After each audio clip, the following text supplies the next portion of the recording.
ఓం వసుదేవసుతం దేవం కంసచాణూరమర్దనం దేవకీ పరమానందం కృష్ణం వందే జగద్గురుం. ఓం శ్రీ రాధాకృష్ణాభ్యాం నమ. కృష్ణం వందే జగద్గురుం, అర్జునం వందే జగదేకవీరం. మనకిప్పుడు జూలై 4, 2026 సంవత్సరం రోజున మనకి శుక్రుడు సింహరాశిలోకి వస్తున్నాడు.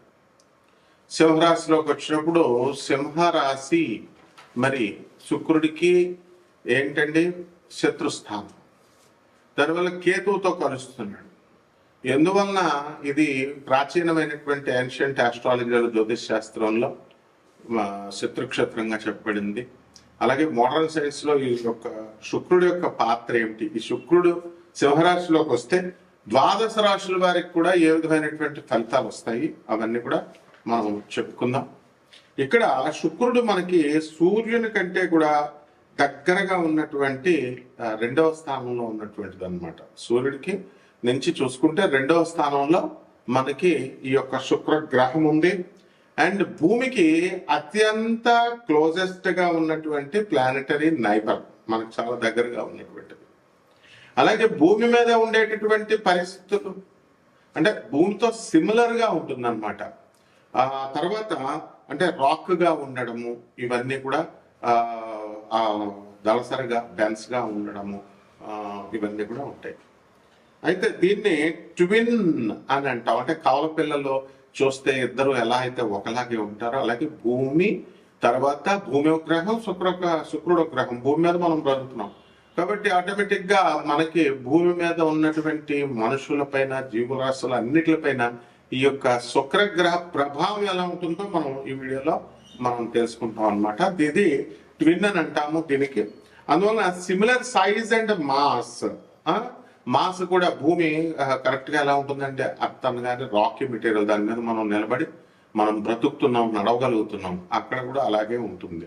కాకపోతే అక్కడ వాతావరణాలు ఎలా ఉంటాయి, అట్మాస్ఫియరిక్ ప్రెషర్ ఎలా ఉంటుంది, హీట్ ఎలా ఉంటుందో అది డిఫరెంట్ అవుతుంది. అందుకనే సిమిలర్ అన్నాం, అంటే సేమ్ గా ఉంటుంది, అంతేకాని సమానంగా ఉంటుంది అన్న. They are not congruent, they are only similar. అయితే ఇది హైలీ హాస్టైల్ వరల్డ్ అంటారు. హాస్టైల్ వరల్డ్ అంటే ఇట్ ఇస్ ఒక శుక్ర గ్రహానికే మనం చెప్పుకుంటాము. And runaway greenhouse effect దీని మీద నడుస్తుంది.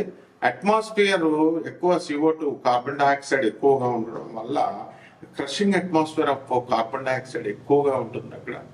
ఆ తర్వాత సర్ఫేస్ టెంపరేచర్స్ కూడా చాలా హాట్ గా ఉంటాయన్నమాట.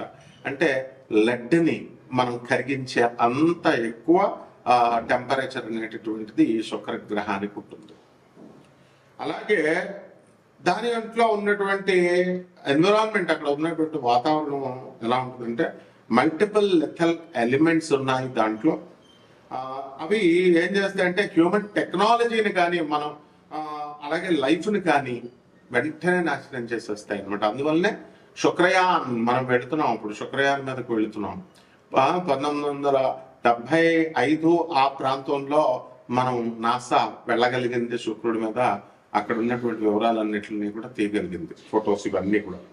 అలాగే ఈ శుక్ర గ్రహం మీద క్రషింగ్ అట్మాస్ఫియరిక్ ప్రెషర్ ఉంటుంది అనమాట. ఎవరినైనా సరే క్రష్ చేసేస్తుంది. సో స్కేల్ ఏంటంటే అట్మాస్ఫియరిక్ ప్రెషర్ అంటే ఒత్తిడి, గాలి ఒత్తిడి అనమాట. తొక్కేయడం అలా 93 రెట్లు భూమి కంటే కూడా ఉంటుంది. ఇప్పుడు భూమి మనల్ని ఎక్కువ గాలి వస్తే మనకు ఏం చేస్తున్నాం, విసిరేస్తుంది. మనకి మామూలుగా ఉండగలుగుతున్నాం. అదే 93 రెట్లు ఎక్కువ ప్రెషర్ వచ్చింది అనుకోండి, మనకి ఏమవుతాం, మనం క్రష్ చేయబడతాం, తొక్కివేయబడతాం. అలాగే ఎఫెక్ట్ వచ్చేసరికి మనము ఈ యొక్క శుక్రగ్రహం మీద సర్ఫేస్ మీద మనం ఉన్నప్పుడు ఎలా ఉంటుందంటే భూమి మీద నీటిలోకి 3000 మనం నీటిలో భూమి మీద ఉన్నటువంటి నీటిలో మనం క్రిందకి ములిగామనుకోండి. ములిగినప్పుడు మనం ఈ యొక్క ఆర్కిమిడిస్ ప్రిన్సిపల్ ప్రకారము మనం బాయిల్స్ లా ప్రకారం ఇవన్నీ మనం చూసాం. ఆర్కిమిడిస్ ప్రిన్సిపల్ పైకి లేపుతా ఉంటది. లా ఆఫ్ బయోన్సీ అంటాం. అంటే వెయిట్ లూజ్ అవుతాం, ఇలా పైకి వేసి ఎవరో మనం విసిరేస్తున్నట్టు ఉంటుంది, మన బరువు తేలికైపోతుంది. ఆ లూజ్ అయినటువంటి బరువు అదంతా లా ఆఫ్ బయాన్సీలో ఎక్స్ప్లెయిన్ చేయడం దేనికి సమానము. ఆ విధంగా ఈ యొక్క ఎంత మనము 3000 మీటర్లు అంటే భూమి మీద నుంచి జస్ట్ నీళ్లు భూమి మీద ఉన్న నీళ్ళల్లో స్నానం చేస్తేనే మనం అలాగా ఫీల్ అవుతాం, ఏదో ప్రెషర్ ఇస్తున్నట్టుగా.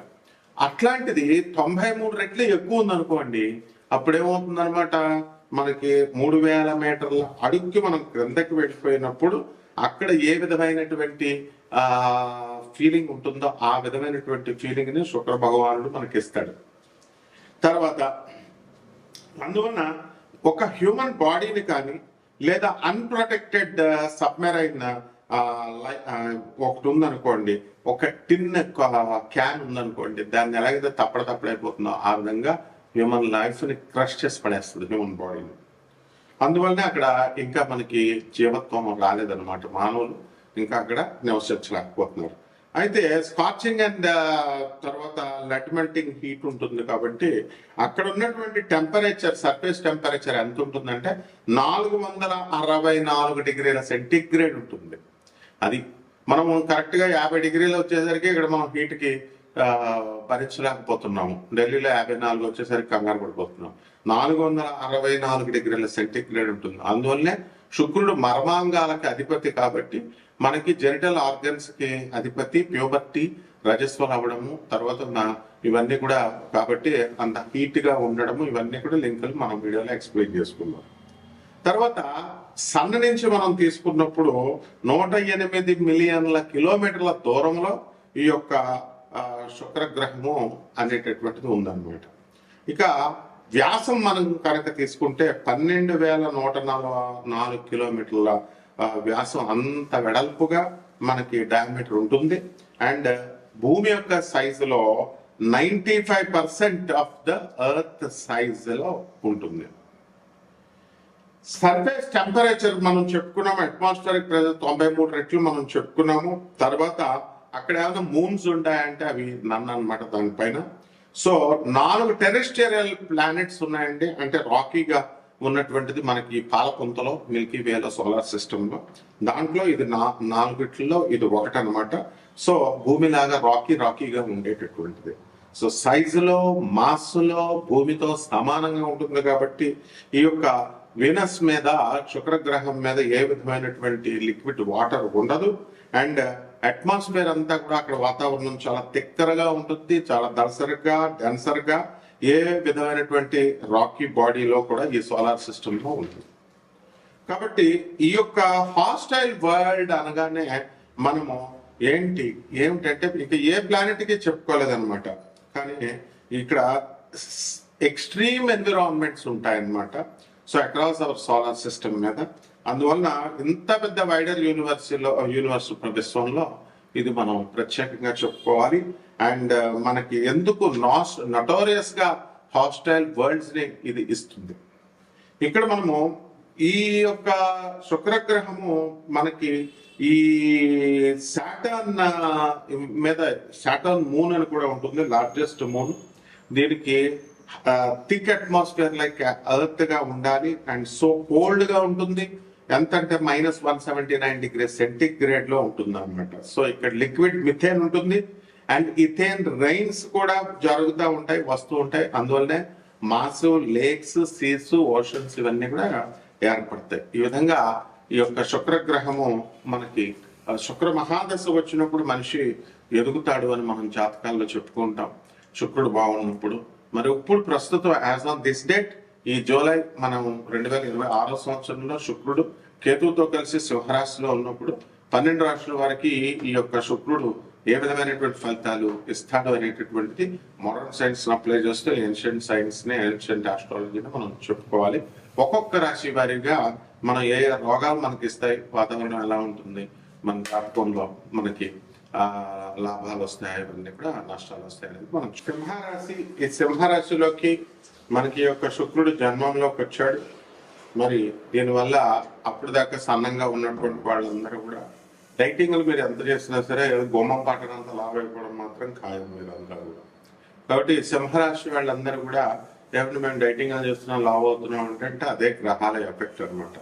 ఆ విధంగా ఈ యొక్క శుక్రుడు కేతువుతో కలిసి ఉండడం వల్ల అనేకమైనటువంటి ప్రతికూల పరిస్థితుల నుంచి మీరు బయటికి దాటి మీరు సక్సెస్ఫుల్ గా మీరు ముందుకు వెళ్ళగలుగుతారు. అదేవిధంగా వ్యయంలో ఉన్నటువంటి ఈ యొక్క గురుగ్రహ ప్రభావం వలన సెక్యూరిటీస్ మీ స్నేహితులకు కానీ లేకపోతే బంధువులకు కానీ తెలిసిన వాళ్ళకి సెక్యూరిటీస్ పెట్టడం వల్ల వాళ్ళు ఇప్పించడం సహాయం చేయడం మంచిదే, కానీ అప్పులు ఇప్పించినప్పుడు మీరు సెక్యూరిటీస్ వాళ్ళ కరెక్ట్ కట్టకపోతే మీకు కోర్టు కేసుల్లో ఎదుర్కొనేటటువంటి అవకాశాలు మీకు క్లియర్గా ఉన్నాయి. ఏదో ఒక విధంగా పోలీస్ స్టేషన్లో కోర్టులో ఎక్కడానికి అవకాశాలు ఉన్నాయి. అదేవిధంగా ప్రభుత్వం నుంచి కొంత వ్యతిరేకత అనేటటువంటిది మీకు రావడానికి అవకాశాలు ఉంటాయి. అంటే గవర్నమెంట్ నుంచి రావాల్సినటువంటి స్కీమ్స్ అవనండి, గవర్నమెంట్ నుంచి రావాల్సినటువంటి బెనిఫిట్స్ అవనండి, ఇవన్నీ కూడా కొంచెం ఆలస్యంగా రావడం, అవసరమైతే రాకపోవడము, ఇలాంటివన్నీ కూడా జరుగుతాయి. కాబట్టి సప్తమంలో ఉన్నటువంటి ఈ యొక్క శని వక్రించి జూలై 27 తర్వాత నుంచి మీకు వక్రించి ఉన్న కారణంగా ఇక ఈ అష్టమంలో మీకు ఆ కష్టాలు అనేటటువంటిది ఎక్కువగా అవడానికి అవకాశాలు ఉన్నాయి. అలాగే కొంచెం కొన్ని డిసీజెస్ అనేటటువంటివి రావడానికి, ఎనిమిక్ కావడానికి అవకాశాలు ఉన్నాయి మీకు, ఎనిమియా అలాంటివన్నీ కూడా. అదేవిధంగా చక్కగా మీకు ఈ యొక్క ఆరోగ్యాలు జాగ్రత్తగా చూసుకోవాల్సినటువంటి అవసరం ఉంది. లేకపోతే మీ ఎయిర్వేస్ ని, ఎయిర్ సాక్స్ ని, అల్వియోలై ఇలాంటి వ్యాధులన్నీ కూడా అల్వియోలై అనేటటువంటి వ్యాధులు కూడా రావడానికి అవకాశం ఉంది. అలాగే టిష్యూ స్ట్రక్చర్ ఏదైతే ఉందో మీ లంగ్స్ కి, వాటిలన్నీ కూడా డ్యామేజ్ అవ్వడానికి అవకాశాలు ఉన్నాయి. కాబట్టి ఈ సింహరాశి వాళ్ళు జాగ్రత్తగా మీరు చూసుకోండి. అదేవిధంగా సప్తమంలో ఉన్నటువంటి రాహుగ్రహ ప్రభావం వలన మీకు భార్యాభర్తల మధ్య వితండ బాధాలు, అలాగే వ్యాపార జీవిత భాగస్వామ్యంతో వితండ బాధాలు, ఇవన్నీ కూడా చేయడం అనేటటువంటిది జరుగుతుంది. కాబట్టి ఈ రాశి వారందరూ కూడా మనకి సింహరాశి వారికి ఆదాయాలు బ్రహ్మాండంగా ఉంటాయి. అదేవిధంగా ఖర్చులు కూడా దానికి ధీటుగా ఉండడం అనేటటువంటిది జరుగుతుంది. కాబట్టి ఖర్చుల విషయంలో కొంచెం ఎంత పొదుపు చేయాలనుకున్నప్పటికీ కూడా పొదుపు చేయలేరు. అదేవిధంగా ఈ యొక్క ఎక్కువ ఆశ, దురాశ అనేటటువంటిది ఎక్కువగా గ్రీడీగా ఈ యొక్క రాహు మీకు చేయడం జరుగుతుంది. కాబట్టి సరైనటువంటి దుర్బలము మనకి వ్యయంలో ఉన్న కారణంగా ఒకళ్ళు మీకు మంచి ప్రాపర్ డెసిషన్స్ చెప్తున్నప్పటికీ కూడా, చక్కటి నిర్ణయాలు మీకు చెప్తున్నప్పటికీ కూడా ఏ పుటలో ఏ బాంబు ఉందో అంటూ వాళ్ళది వీళ్ళది వీడియోలు చూడడం, జాతకాలు, లేకపోతే వాళ్ళని ఒకళ్ళు చెప్పింది. ఇప్పుడు ఒక టీచింగ్ లైన్ లో ఉన్నటువంటి వాళ్ళు చెప్పాలి, స్టూడెంట్కి డౌట్స్ వస్తాయి. అంతేగాని వేరే వేరే ప్రొఫెషన్స్ లో ఉన్న వాళ్ళు, వేరే వేరే పక్కింటి అంకుల్స్, ఎదురింటి ఆంటీస్ ఏం చెప్తారు మీకు, ఏ కోర్స్ చేరాలి, ఏ కాలేజీలో చేరాలి. అదే విధంగా జాతకాలు అనేటటువంటి గురు పరంపరలో వచ్చినటువంటి వాళ్ళ ద్వారా తెలుసుకోవాలి. అంతేగాని ఎవడిష్టం వచ్చినట్టు చెప్తుంటే ఏ విధంగా అయితే చూస్తే మీరు నష్టపోతారో ఆ విధంగా నష్టపోవడానికి ప్రతి విషయంలో కూడా ఈ యొక్క సింహరాశి వారికి అవకాశాలు ఉన్నాయి. కాబట్టి ఇది ఆ దురాశను మీరు తగ్గించుకొని మీరు కనుక ముందుకు వెళ్తే బాగుంటుంది. అలాగే జనరాసిటీ అనేటటువంటిది మీకు చాలా ఎక్కువగా ఉంటుంది. పేదవాళ్ళకి అందరికీ దాన ధర్మాలు ఇవన్నీ కూడా ఆ విషయాల్లో మీరు ఈ నెలలో కొంచెం డౌన్ అవడానికి అవకాశాలు ఉంటాయి. కాబట్టి ఈ యొక్క యాంపుల్ అవకాశాలు మీకు వచ్చి బిజీగా ఉండడం వల్ల అనవసరమైనటువంటి విషయాల్లో మీరు బిజీ అవుతారనమాట. కాబట్టి ఇలాంటివన్నీ కూడా చూసుకోవాలి. పరిహారాల దగ్గరికి వచ్చేసరికి సింహరాశి వారికి మరి రాహు జపం చేసుకోండి, రాహు స్తోత్రాలు చదవండి. రాహుకి కిలోంపావు మినుముల్ని ఆవుపేట రంగు ఉన్నటువంటి వస్త్రాన్ని ఇచ్చి పేద బ్రాహ్మణునికి శనివారం నాడు ఉదయం 8 గంటలకు దానం చేసుకోండి. దశ మహావిద్యల్లో ఒకటైనటువంటి మహాకాళి అమ్మవారి యొక్క హోమాన్ని మీ ఇళ్లలో చేసుకోవడం, మంత్ర జపం చేసుకోవడం ద్వారా బ్రహ్మాండంగా ఉంటుంది. అలాగే చక్కగా మేడి చెట్టును మీ ఇంట్లో పెంచుకోవాల్సినటువంటి అవసరం ఉంది. ఈ రకంగా చేసుకుని తులసి చెట్టుకు పూజ చేసినట్టుగా మేడి చెట్టుకు పూజ చేసుకుంటే సరిపోతుంది. శుభమస్తు.